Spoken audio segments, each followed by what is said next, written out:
اور some how اور the other تقریباً 2.5 ملین اسٹوڈنٹس جو تقریباً 96% بنتے ہیں ٹوٹل اسکول گوئنگ چلڈرن جو گورنمنٹ کے اسکولس میں، ابھی پرائیویٹ کی میں ابھی بات نہیں کر رہا. اچھا سر، مجھے یہ بتائیے گا کہ یہ جو اسکولوں کا نقصان تو ہوا ہی ہے، اس میں طلباء کا کیا نقصان ہوا ہے اور وہ کیسے اس نقصان کو پورا کر سکتے ہیں؟ جب ان کا کورس کور نہیں ہو پائے گا، جب یہ پراپرلی اسکولس نہیں جا پائیں گے، کہ یہاں پر اب اسکول ڈراپ آؤٹس انکریز ہوں گے. اسکول ڈراپ آؤٹ کیوں انکریز ہوں گے؟ کیونکہ انفراسٹرکچر ہی نہیں ہے، اسکول رہے ہی نہیں ہے، اور نہ ہی اتنی جلدی انفراسٹرکچر ڈیولپ کر کے ان کو اسکولوں کے اندر بچوں کو لے کے آیا جا سکتا ہے. وہاں چائلڈ ابیوز کے، چائلڈ ٹریفکنگ کے چانسز جو ہے نا وہ بہت بڑھ جاتے ہیں.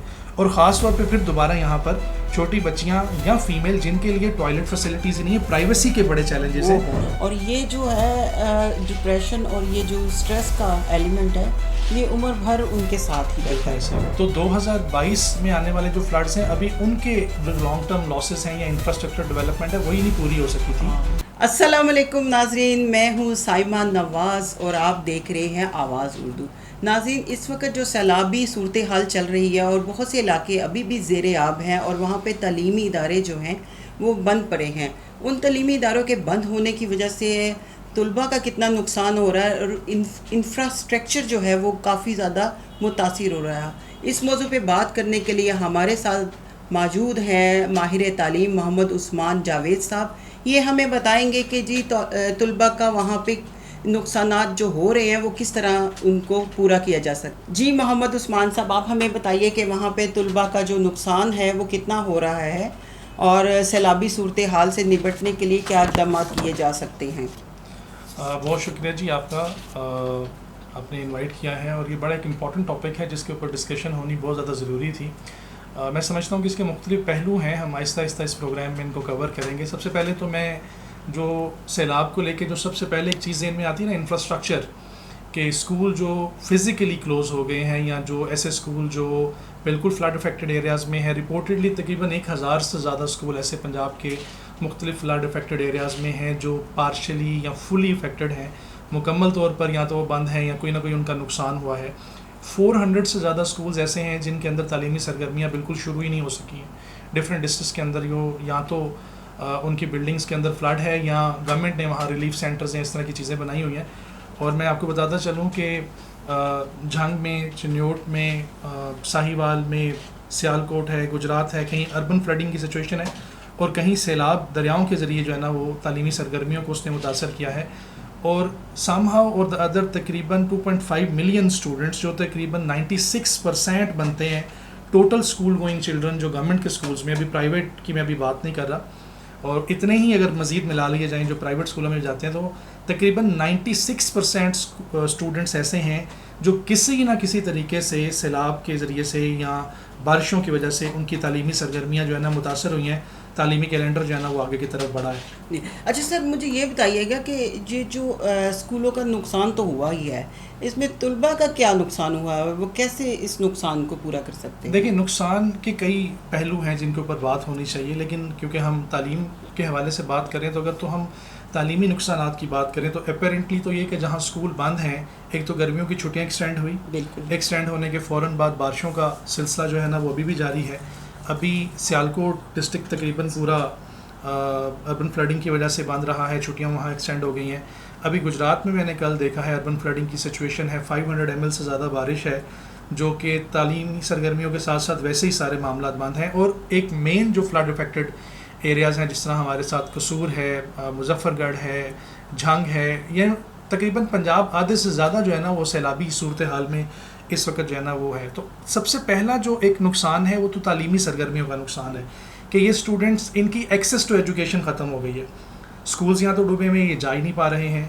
تو اب کیا ہوگا کہ جب یہ پڑھ ہی نہیں پائیں گے، تعلیمی سرگرمیاں، تعلیم آپ کو پتہ ہے پورے اکیڈمک کیلنڈر کی شکل میں چلتی ہے، کب امتحان ہونا ہے، کب کورس کور ہونا ہے، کب چیزیں. تو جو بنیادی ایک لاس ہے وہ تعلیمی سرگرمیوں کا ہے کہ جب ان کا کورس کور نہیں ہو پائے گا، جب یہ پراپرلی اسکولس نہیں جا پائیں گے، جب ان کے کانسیپٹس اس طرح کلیئر نہیں ہو پائیں گے، تو امتحانات ڈیلے ہونے کے چانسز. اور کچھ ضلعوں کے اندر امتحانات ڈیلے کر دیے گئے ہیں. یونیورسٹیز میں پنجاب یونیورسٹی نے بھی اپنے امتحانات ڈیلے کر دیے ہیں، بورڈ کے ایگزامینیشن بھی ابھی پروگرام سے پہلے آپ اور میں ڈسکس کر رہے تھے, میٹرک کے امتحانات جو ہے نا وہ آگے کر دیے گئے. تو جب اس طرح کی سرگرمیاں ہوتی ہیں, تعلیمی کیلنڈر تو ایک ہی ہے نا جی, بالکل اس کے تو اتنے ہی دن رہنے ہیں. تو جب چھٹیوں کا سلسلہ بڑھتا ہے تو بچے کیونکہ تعلیمی سرگرمیاں جاری نہیں رکھ پاتے ہیں, تو ایک تو یہ لاس ہے کہ امتحانات نہیں ہو پائیں گے اور اس طرح کی چیزیں. پھر صرف یہی نہیں کہ یہ اس طرح کے بچے تعلیمی معاملات کے حوالے سے اب اربن اور رورل ایریاز کے بچوں کی جو تعلیمی کیفیات ہیں ان میں بھی فرق آ جائے گا نا, کیونکہ دیہاتی علاقے ہیں وہاں اسکول بند ہیں, شہری علاقوں کے اندر جو ہے نا وہ اسکول چل رہے ہیں, تو یہ گیپ جو ہے نا وہ کریٹ ہو جاتا ہے ان بچوں کے درمیان میں. تو ایک تو تعلیمی نقصانات ہیں جن کا بہت زیادہ, پھر اس کے علاوہ کچھ اور نقصانات بھی ہیں جن کا میں اسی طرف آ رہی تھی کہ جب بھی کہیں کسی علاقے میں سیلاب آتا ہے یا زلزلہ آتا ہے تو سب سے پہلے ہمارے ذہن میں یہ بات آتی ہے کہ اسکولوں کا یا تعلیمی اداروں کا بہت نقصان ہوا. کیا اس کے علاوہ بھی طلباء کا کوئی نقصان ہوتا ہے؟ جی بہت ساری چیزیں ہیں, بہت سارے نقصانات ہیں جن کے اوپر بات نہیں ہوتی, اور میں سمجھتا ہوں کہ بات ہونی بہت زیادہ ضروری ہے. دیکھیں, ایک تو 2+2=4 والی بات ہے کہ بچے امتحانات میں نہیں آ سکے, کورس کور نہیں ہو سکے, یہ تو ہمیں اپیرنٹ لاسز جو نظر آتے ہیں. لیکن اس کے علاوہ دیکھیں کہ یہاں پر اب اسکول ڈراپ آؤٹس انکریز ہوئیں گے. اسکول ڈراپ آؤٹ کیوں انکریز ہوں گے؟ کیونکہ انفراسٹرکچر ہی نہیں ہے, اسکول رہے ہی نہیں ہیں, اور نہ ہی اتنی جلدی انفراسٹرکچر ڈیولپ کر کے ان کو اسکولوں کے اندر بچوں کو لے کے آیا جا سکتا ہے. تو جو ایک لانگ ٹرم لاس ہوتا ہے اس میں اسکول ڈراپ آؤٹس کا ایک بہت زیادہ چانس ہے. دوسرا یہ کہ بچوں کی ذہنی کیفیت, کسی نے اپنے ماں باپ کھو دیے ہیں, کسی نے اپنا گھر کھو دیا ہے, کسی کے عزیز اس کے سامنے بہہ گئے ہیں, تو جو ایک سائیکولوجیکل امپیکٹ ہے بچے کے اوپر, جو نفسیاتی دباؤ آئے گا, وہ کور نہیں کیا جا سکتا. اچھا, یہ کہیں پر مانیٹر بھی نہیں ہو رہا ہوتا. ہم یہ تو مانیٹر کر رہے ہیں کہ اتنے بچے اسکول نہیں آئے, یا اتنی بلڈنگز گر گئی ہیں, یا اتنی روڈز کا لاس ہو گیا, لیکن یہ والے جو لاسز ہیں جو اس کی نفسیات کے ساتھ, جو کہ اس کی کہہ لیں کہ انٹرنل جو اس کی کیفیت ہے, اس کے لیے یہ ایک بہت بڑا لاس ہے. پھر اس کے علاوہ ایک لاس یہ ہے کہ اب ان کے پاس انفراسٹرکچر نہیں ہے, ان فیملیز جو ہیں وہ کہہ لیں کہ فائنانشلی لاسز کے اندر چلی گئی ہیں نا. تو جب فائنانشلی لاسز کے اندر جاتے ہیں تب چائلڈ لیبر بڑھے گی. بالکل ایسے ہی. اب چائلڈ لیبر بڑھے گی, یہ بھٹے پہ کام کر رہے ہوں گے بچے, یہ بچے کسی دکان کے اوپر کام کر رہے ہوں گے, کھیتوں میں یہ والدین کے ساتھ جا رہے ہوں گے, اور یہاں پر سب سے زیادہ افیکٹ ہوئیں گی ہماری فیمیل اسٹوڈنٹس, جس کے اوپر بات ہونا بہت زیادہ ضروری ہے. کیوں؟ آپ کو ارلی میرجز اب نظر آئیں گی, کیونکہ پڑھانے کی کیپیسٹی نہیں ہے, فصل پورے کی پوری تباہ ہو گئی ہے, کاروبار تباہ ہو گیا ہوا ہے, کوئی اس طرح کی فائنانشیل سپورٹ نہیں ہے, تو ارلی میرجز بھی آپ کو نظر آ رہی ہوں گی. اس کا یہ اکنامک امپیکٹ بھی ہمیں نظر آئے گا. پھر اس کے اندر جو ایک اور امپیکٹ ہمیں نظر آتا ہے نا, وہ چائلڈ ابیوز کا امپیکٹ ہے. اس پر بھی بات ہونی بہت زیادہ ضروری ہے. خیمہ بستیاں لگ گئی ہیں. اب ان خیمہ بستیوں کے اندر کہیں پیرنٹس نہیں ہیں, صرف بچے ہیں جن کے پیرنٹس یا تو سیلاب میں چلے گئے, یا کوئی ایک رہ گیا, ایک نہیں رہا, یا وہ بچے ہیں جو اپنے پیاروں سے بچھڑ گئے ہیں اور وہ اس طرح کی خیمہ بستیوں کے اندر آئے ہیں. وہاں چائلڈ ابیوز کے, چائلڈ ٹریفکنگ کے چانسز جو ہے نا وہ بہت بڑھ جاتے ہیں.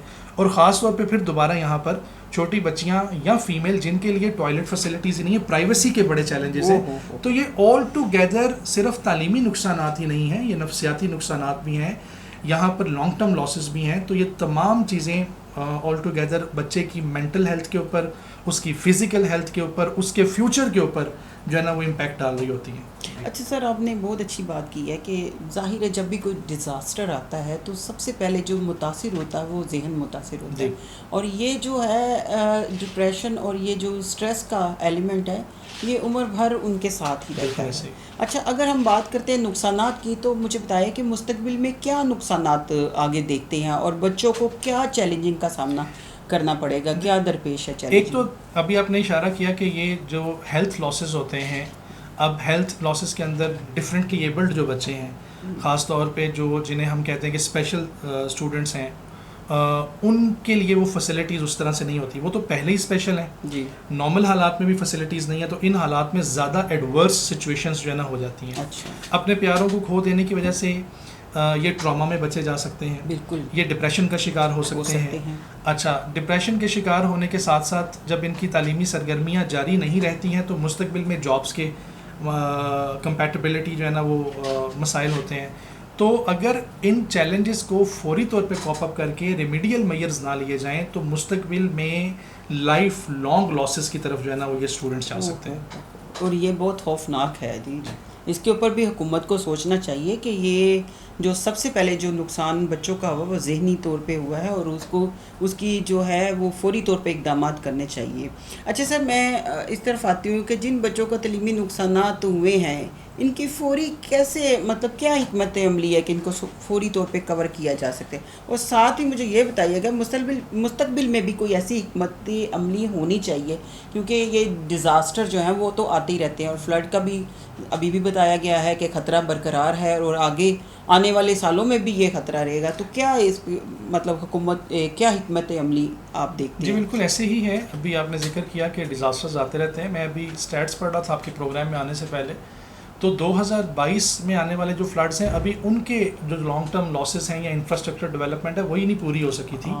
تقریباً یہ $300 ملین کے لاسز تھے جو رپورٹ ہوئے تب، اور اب اس سے بھی زیادہ انفراسٹرکچر لاسز صرف ایجوکیشن کے ٹرمز میں بات کر رہا ہوں۔ بالکل، اگر ہم یہ فرض کر لیتے ہیں، ایزیوم کر لیتے ہیں کہ جو اسٹوڈنٹس ہیں، جو بچے ہیں، ان کی ابھی فوری جو اقدامات گورنمنٹ کو کرنے چاہیے، وہ تو ایک تو یہ ہے کہ کچھ ایسے ادارے ان کو بچوں کو شفٹ کیا جائے، ایک تو ٹیمپریری سکولز ڈیولپ کیا جائیں، خیمہ بستیوں کے ساتھ جہاں پر بھی ہیں ٹیمپریری سکولز ڈیولپ کیے جائیں، اور اسپیشلائز ٹیچرز وہاں پر ڈپیوٹ کیا جائے نا۔ بالکل، ایک تو یہ والی حکمت عملی ہے، فوری جو کرنے کا کام ہے۔ دوسرا یہ کہ جو لوکل کمیونٹی ہے، جو پرائیویٹ سیکٹر ہے، اس کو انگیج کیا جائے۔ بالکل ٹھیک ہے، پرائیویٹ سیکٹر کی انگیجمنٹ کے بغیر یہ پاسبل نہیں ہے۔ لوگ اپنے طور پہ بہت کچھ کر رہے ہیں، لوگ اپنے طور پہ فوڈ اور ایجوکیشن اور دیگر معاملات کر رہے ہیں، لیکن انہیں چینلائز کرنا جو ہے نا وہ بہت زیادہ ضروری ہے۔ کہاں کس چیز کی کتنی ضرورت ہے، یہ اسٹیٹس گورنمنٹ کے پاس ہیں، گورنمنٹ اس کو چینلائز کر سکتی ہے، اور اسی طرح کہاں کتنے بچے افیکٹڈ ہیں، کن خیمہ بستیوں میں کتنے اسٹوڈنٹس ہیں، ایک تو اسٹیٹس فوری طور پہ اویلیبل ہونے ضروری ہیں، اور اس کے اوپر ریمیڈیل میئرز ہو سکتے ہیں۔ دوسرا یہ کہ جو اسکول بچ گئے ہیں ان بچوں کو ان اسکولوں کے اندر شفٹ کیا جا سکتا ہے، جو سنگل شفٹ اسکولز ہیں ان کو ڈبل شفٹ اسکولوں کے اندر چلایا جا سکتا ہے، اور ایک بڑی امپورٹنٹ چیز جو گورنمنٹ کو کرنے کی ضرورت ہے وہ اسٹاف ٹریننگ ہے۔ میں نے ابھی ذکر کیا کہ یہ بچے صرف تعلیمی نقصان سے نہیں آئے، یہ ایک سائیکولوجیکل لاس سے بھی ابھر کے آئے، فزیکل لاس سے ابھر کر آئے ہیں۔ ابھی ان علاقوں کے اندر جو ایک اور چیلنج ہے وہ ہیلتھ کے چیلنجز آئیں گے، اب جیسے ہی پانی جائے گا نا، جیسے جائے گا، ابھی جو ہم بات کر رہے ہیں یہ آپ کی بات بالکل درست ہے کہ ابھی جب پانی اترے گا کچھ سمجھ آئے گی، اور تب جا کے پتہ چلے گا جو سیلاب کی وجہ سے بیماریاں آئیں گی ان کو سامنا کرنا پڑے گا، اور وہ ذہنی جو ان کی کیفیت ہے ان کا سامنا کرنا پڑے گا، تو ابھی یہ چیزیں سامنے آئیں گی۔ اچھا مجھے یہ بتائیے گا محمد عثمان صاحب کہ اسکولوں کی سطح پر بچوں کا جو تعلیمی حرج ہوا ہے، تو کیا کالجز اور یونیورسٹیوں کا بھی حرج ہوا ہے، ان اسٹوڈنٹس کو بھی تعلیمی حرج کا سامنا کرنا پڑا ہے؟ جی بالکل ایسے ہی ہے، جس طرح اسکول کلوز ہیں اسی طرح کالجز بھی کلوز ہیں، یونیورسٹیز بھی ان علاقوں میں کلوز ہیں، کہیں ریہیبلیٹیشن سینٹرز بنے ہوئے ہیں، اور جیسا میں نے آپ کو ابھی اشارہ کیا ہے کہ پنجاب یونیورسٹی نے اپنے امتحانات جو ہے نا وہ ملتوی کر دیے ہیں۔ تو اوور آل یہ نقصان صرف اسکول گوئنگ اسٹوڈنٹس کے لیے نہیں ہے، یہ ٹیکنیکل اسٹوڈنٹس جو ٹیکنیکلی ووکیشنل انسٹیٹیوشنس ہیں ان میں جانے والے، کالجز یونیورسٹیز میں جانے والے تمام بچے جو ہے نا اس سے متاثر ہوئے ہیں۔ اچھا، حکومت کو ان کی ریہیبلیٹیشن کے لیے کیا کرنا چاہیے، کیا اقدامات کرنے چاہیے سر؟ گورنمنٹ اپنے طور پہ کافی کوشش کر رہی ہے، لیکن یہ ایک فیکٹ ہے کہ یہ شاید جتنا بڑا اور جتنا کوئک یہ فلڈ کا سلسلہ ہوا ہے، شاید گورنمنٹ اس کو اکیلا کوپ اپ کرنے میں نہیں ہوئے گی۔ تو گورنمنٹ کو جو اقدامات کرنے چاہیے، جس طرح میں نے آپ کو بتایا، اگر ہم ایجوکیشن کی طرف ہم بات کرتے ہیں تو ایک تو فوری طور پہ وہ ٹیمپریری سکولز قائم کریں، بالکل۔ دوسرا جو ایگزسٹنگ انفراسٹرکچرس ہیں ان میں ڈبل شفٹنگ کی طرف جائیں، تیسرا یہ کہ اسٹاف کی ٹریننگ کریں اور ایکسپرٹ ٹیچرس کو وہاں پر لانچ کریں، ایسے ٹیچرس جو ان بچوں کو جو اس ٹراما سے گزر کے آئے ہیں ان کو جو ہے نا وہ کیٹر کر سکے۔ پھر گورنمنٹ کو ہیلتھ انیشیٹیوز بھی، ابھی ریسنٹلی میں نے آج ہی ایک نیوز پڑھی ہے کہ کلینکس آن بوٹس، کشتیوں کے اوپر کلینک سے، بڑا ایک اچھا انیشیٹیو ہے۔ ہر وہ میئر گورنمنٹ کو اختیار کرنا چاہیے جو ان کو کسی نہ کسی طریقے سے فیسیلیٹیٹ کر سکتا ہے، اور یہاں پر میں بلکہ ریکویسٹ بھی کروں گا اپنی پرائیویٹ کمیونٹی سے بھی، این جی اوز سے بھی، کہ گورنمنٹ اکیلی اس کو کوپ اپ نہیں کر پائے گی، تو ہم تمام لوگوں کو بھی جو اپنی اپنی کیپیسٹی میں ہیں، ابھی ایک کیمپین چل رہی ہے گورنمنٹ کی رضاکار رجسٹر ہونے کے حوالے سے، اس کیمپین میں جو ہمارے نوجوان ہیں، ہماری 65% جو ہے نا وہ یوتھ انڈر 30 ہے، تو ہمیں والنٹیئر کرنا چاہیے، ہمیں رجسٹرڈ کرنا چاہیے، اور ہمیں آگے بڑھ کے گورنمنٹ کا جو ہے نا وہ دست و بازو بننا چاہیے، اور اس طرح کی کیمپین کو پھیلانا چاہیے گورنمنٹ کو، تاکہ زیادہ سے زیادہ رضاکار جو ہے نا وہ اس کیمپین میں آئیں اور میکسیمم لوگوں کو ریلیف دیا جا سکے. جی جی، یہ بالکل یہ قدرتی آفات ہے، ان کا مقابلہ کرنے کے لیے گورنمنٹ تو اپنے اقدامات کر رہی ہے، لیکن ہم سب کو بھی مل کے ان کا ساتھ دینا چاہیے. اچھا مجھے سر یہ بتائیے گا، اس بات کا بھی تخمینہ لگایا جا سکتا ہے کہ کتنا نقصانات ہوئے ہیں فلڈ کی وجہ سے مالی طور پہ، اور کیا حکومت کو فنڈز کی ضرورت ہے یا وہ خود ہی اکیلے ہی اس سب کا بوجھ اٹھا سکتی ہے؟ دیکھیں اوور آل فنڈس کا تو اندازہ شاید نہیں لگایا جا سکتا. اگر ہم صرف اسپیسیفکلی ایجوکیشن کی بات کرتے ہیں تو میرا ذاتی خیال یہ ہے، جو اسٹیٹس میں نے تھوڑے سے ریسرچ کیے ہیں، تقریباً اگر ہم یہ مان لیں، کیونکہ ان جگہوں پہ پرائیویٹ سکولز بھی ہیں، گورنمنٹ سکولز بھی ہیں، دیگر معاملات بھی، انفراسٹرکچر بھی ہے، تو اگر ہم یہ دیکھ لیں کہ اگر 5,000 7,000 اسکول بھی اگر اس میں افیکٹ ہوئے ہیں تو تقریباً یہ 60 بلین سے زیادہ کے لاسز ہیں جو صرف انفراسٹرکچر کے لیے ریکوائر، اور یہ زیادہ ہوں گے، اس سے زیادہ ہوں گے. اور اسٹاف ٹریننگز، ٹیچر کو ڈپیوٹ کرنا، پھر وہ دیگر فیسلٹیز پرووائڈ کرنے میں یہ لاسز اور زیادہ جو ہے نا وہ بڑھ سکتے ہیں. بالکل. تو اچھا خاصا فائنانشیل لاس ہے، اور یہ فوری طور پہ پورا بھی نہیں ہو سکے گا. ٹوٹل 137 سم تھنگ بلین کی ٹوٹل ایجوکیشن کی جو ہے نا وہ بجٹ کے اندر ایجوکیشن ایلوکیشن ہے جو ڈیولپمنٹ اور نان ڈیولپمنٹ کو کور کرتی ہے. تو اگر پورے بجٹ سے ہی، پورے سال کے بجٹ سے زیادہ لاسز ہو جائیں گے ان اسپیسیفک ایریاز میں، تو پھر گورنمنٹ کے لیے تو چیلنجز اور مشکلات جو ہے نا وہ ہیں ہی ہیں. جہاں سیلاب زدہ علاقوں میں لوگوں کو چیلنجنگ کا سامنا ہے، وہاں حکومت کو بھی اپنا انفراسٹرکچر جو ہے دوبارہ بنانے کے لیے بھی چیلنجنگ کا بہت سامنا کرنا پڑے گا. پروگرام کا وقت ختم ہوتا ہے، ہمیں دیجیے اجازت. اللہ حافظ.